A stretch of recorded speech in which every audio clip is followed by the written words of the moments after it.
বন্ধু, আজকে তোমার একটা ভালো আইডিয়া আছে দেখা আমাদের নিয়ে গেম প্লে করতে তোমার শরম করে। আর এমন একটা টাইম ছিল তুমি আমাদের ছাড়া গেমেও আসতে না। এখন তোমার ভালো আইডিয়া আছে, 10টা ভালো গেম ফ্রেন্ড আছে। এখন কি তুমি আমাদের মনে রাখবা?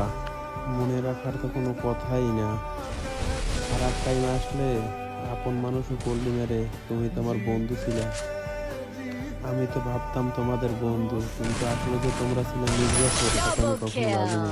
kill. বন্ধু, আজকে তোমার একটা ভালো আইডিয়া আছে দেখা আমাদের নিয়ে গেম প্লে করতে তোমার শরম করে। আর এমন একটা টাইম ছিল তুমি আমাদের ছাড়া গেমেও আসতে না। এখন তোমার ভালো আইডিয়া আছে, 10টা ভালো গেম ফ্রেন্ড আছে। এখন কি তুমি আমাদের মনে রাখবা? মনে রাখার তো কোনো কথাই না। খারাপ টাইম আসলে আপন মানুষও করলি মেরে, তুমি তোমার বন্ধু ছিলা।